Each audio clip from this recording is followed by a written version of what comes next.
Born in ass holes. The episode opens with a perfect lie. It drops us into a warm family dinner where the Smiths are laughing with their beloved Uncle Steve. It was supposed to be a surprise. I wanted to thank you for letting me live here all this time, so I'm treating the family to a vacation. The only problem? He doesn't exist. We, the audience, have never seen this man before. Yet the family is completely convinced he's real. My goofy brother Steve? He's been living here almost a year now? Are you losing your mind? Hey, someone's been spending too much time around glowing rocks, am I right? He's a stranger at their table, and we're the only ones who know something is deeply wrong. And this is the episode's brilliant opening hook. It doesn't ask a question with words. It makes you feel it. That sudden, jarring dissonance. That cold thought. Who is this person? And why am I the only one who thinks he's new? Because Total Recall isn't just a bottle episode about wacky aliens. It's a full-blown psychological horror story. It begins with a simple, terrifying premise. What if your memories were lying to you? What if the very foundation of your identity and trust could be rewritten by a parasite? And if memory is fake, what is even left? So, the infestation begins in its infancy with a single, perfectly pleasant lie. This Uncle Steve has inserted himself into the family, his existence entirely justified by one flawless, happy memory of a trip to the theater. He's charming, he's funny, he's the perfect guest. Everyone loves him, and that's the whole problem. Because Rick, ever the paranoid demigod, immediately identifies him for what he is, a telepathic parasite that multiplies by creating fake memories in its hosts. Telepathic little bastards, they embed themselves in memories, and then they use those to multiply and spread out and take over planets. After a quick and messy execution, the problem seems solved. But this is where the episode reveals its true horror. The moment Steve dies, another parasite, the iconic Mr. Poopy Butthole, is suddenly just there. Whatever you want, Rick, we're here to help. Thanks, Mr. Poopy Butthole. As if he's been a part of the family all along. And just like that, the rules are established. This is where the episode stops being a sci-fi romp and starts being a masterclass in psychological horror. These creatures aren't monsters that attack you. They're friends who love you. They don't break down your door. They simply rewrite your past so the door was always wide open for them. It poses a terrifying question that drives the entire episode. How do you possibly fight an enemy that lives inside your happiest moments? Now Rick only sees one solution. He locks the entire house. And now, with the house now sealed under a giant blast shield, the situation escalates from a problem to a full-blown plague. The parasite's method is terrifyingly simple. With every new interaction, another absurd character materializes out of thin air, fully integrated with a new, delightful flashback. The infection spreads exponentially, not with bites or scratches, but with pleasantries and fond remembrances. It starts small, with a cousin Nikki from Brooklyn, but soon the house is swarming with an army of beloved friends and family. Jerry's secret lover, Sleepy Gary, the family butler, Mr. Beauregard. Mr. Beauregard! After due consideration, I have elected not to retire. Photography Raptor, a literal ghost in a jar, and yes, even Mrs. Refrigerator. And this is where the family's reality completely unravels. The reason for this is as simple as it is depressing. Their own minds have become the enemy. Every memory of a shared laugh, a family vacation, or a touching moment is no longer a source of comfort.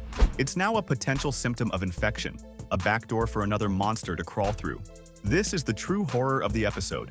It's not about fighting aliens, it's about what happens when you can no longer trust the most fundamental thing you have, your own sense of a shared past. Their identity as a family, the very story they tell themselves about who they are, is being systematically erased and rewritten from the inside out. Rick's first attempt at a solution is classic Rick.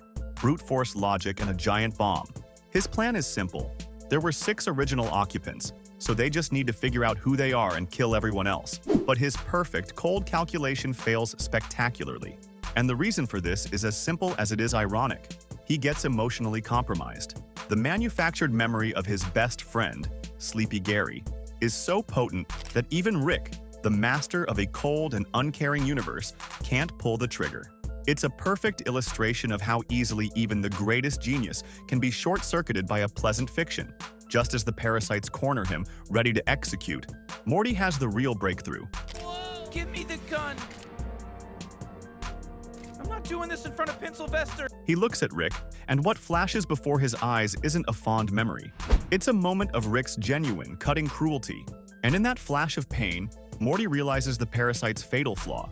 They can only create good memories. I figured it out, Rick. The parasites can only create pleasant memories. They are incapable of faking the ugliness of a real relationship. And this is the episode's central, ugly, and brilliant thesis. What proves your connections are real? It's not the highlight reel. It's not the perfect holidays or the funny inside jokes. It's the arguments, the mistakes, the genuinely painful moments. It's the scars. And in a stunning, cathartic climax, the family begins to weaponize their trauma, dredging up their worst, most hurtful memories of each other as a brutal but effective litmus test for reality. So, what's really going on here?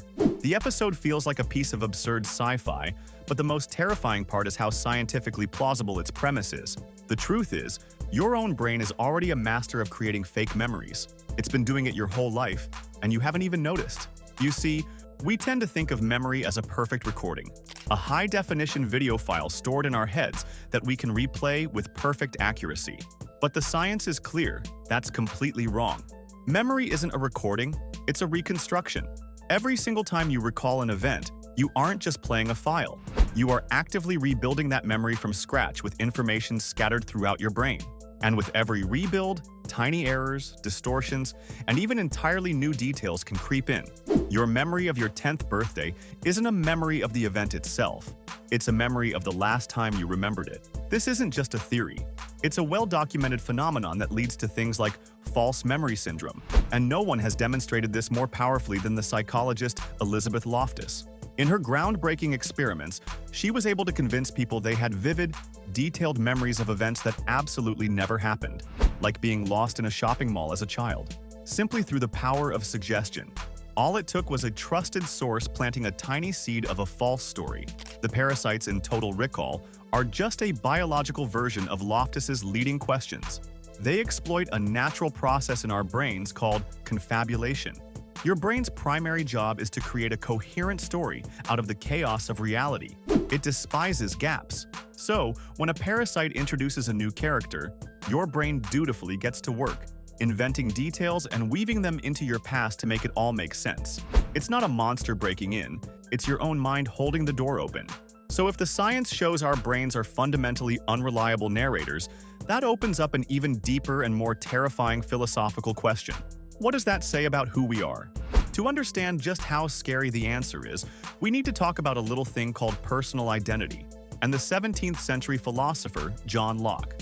Locke argued that what makes you you isn't your physical body or some mystical soul. It's your consciousness, specifically, a continuous chain of memories. You are the same person you were 10 years ago because you remember being that person. You know who you are today because you have an internal story that connects you to your past. In short, Locke believed your identity, your very self, is nothing more than the story that you remember. And now you can see why the parasites in Total Recall are a living, breathing nightmare for Lockean identity. If a creature can seamlessly implant a memory of a shared family vacation, then, according to your own brain's logic, it is your family. The memory feels real. The emotions attached to it feel real. So the connection must be real. The parasite has just as much of a claim to being part of your personal story as your own mother. Your mind authenticates it, and according to Locke, that's all that matters. This is the episode's brutal deconstruction of that idea. It takes this foundational concept of the self and reveals its terrifying vulnerability. If your identity is just a collection of data points, memories, then your identity can be hacked. Your sense of self isn't a fortress, it's an unsecured server waiting for a breach. Your life isn't a sacred text. It's an editable document that can be corrupted by a virus. It all boils down to one horrifying, unanswerable question. Who are you if the story of your life can be rewritten without your consent? And this is where the episode offers its own profound, if cynical, answer to the philosophical nightmare it has created. If our identities are built on a foundation of hackable, unreliable memories, then how do we ever truly know who to trust? How do we secure our own reality? The show's solution is as brutal as it is brilliant. It argues that the key to authentic identity and relationships isn't found in the clean, polished, positive memories. It's found in the negative ones. The real proof of love, of family, of a shared life isn't joy. It's pain. Now, you might be thinking, why? Because perfect, happy memories are generic. They're like a stock photo of a family laughing on a beach. They're a template. Anyone can imagine a fun day at an amusement park or a perfect holiday dinner. A parasite's entire job is to create this flawless, idealized fiction because positive experiences are easy to fake. They lack specificity and consequence. But the specific, awkward, agonizingly painful memory of you crashing your dad's car and the silent, terrifying drive home, the memory of a horrible door-slamming argument you had with your sister where you both said things you didn't mean, that's unique. That is forensically, undeniably yours. A parasite can't fake the complex cocktail of shame, anger, and eventual forgiveness that defines those moments. It can't replicate the scar tissue. Happy memories are a flimsy password. Shared trauma is a biometric scan. It's the one thing a lie can't properly replicate, the texture of a genuine flaw. Ultimately, this is the function of imperfection. Real, lasting relationships are not defined by their flawless highlight reels. They are defined by their flaws and how the people in them navigate the inevitable moments of conflict and failure. The parasites, in their quest for perfect, seamless integration, can only ever mimic the curated feed. They can't fake the bloopers, the outtakes, or the raw, uncut footage of a relationship under stress. They can generate the memory of a wedding, but not the argument on the way to the wedding. They can create a memory of a fun vacation, but not the memory of getting food poisoning together on that vacation. The episode argues that true connection isn't just about enjoying the good times, it's about surviving the bad ones. Love isn't the absence of conflict, it's the grueling, messy process of repairing the bond after the conflict. It's the shared story of how you both made it through the fire. That is a memory a monster built on good vibes could never, ever write. And so, the house is finally clean. The family, now armed with their trauma-fueled algorithm, has successfully purged the infestation. But one figure remains, the ever-present, ever-positive Mr. Poopy Butthole. Ooh-wee, amen to that. Now this little poopy pants is hungry. Will somebody pass me a pork chop? He's been there through it all, a constant source of cheerful support. The family gathers and they run the grim calculation one last time. Are there any bad memories with him? The answer is no. According to their new, perfect logic, the conclusion is inescapable. He has to be a parasite, and in a moment of absolute, unquestioning certainty, Beth raises her laser and shoots him, but he doesn't explode. He just crumples to the ground, bleeding. He was real, and the horror that dawns on their faces is devastating. Their foolproof system, the rule that had saved them, had a fatal flaw. Their single moment of absolute confidence led them to commit their most traumatic, irreversible mistake. This is the episode's final gut punch, its ultimate cruel irony.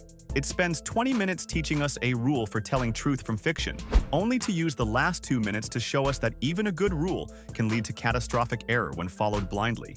Certainty itself is the final monster. The family isn't left with a clean victory, they are left with a new, deeply painful, and undeniably real memory. The day Beth shot their innocent friend at the dinner table. And this final trauma, this scar, becomes the most authentic memory they will ever have of Mr. Poopy Butthole, cementing his place in their lives more powerfully than any happy flashback ever could. The episode proves its own thesis in the most brutal way imaginable. The deepest bonds are forged not in shared joy, but in shared pain.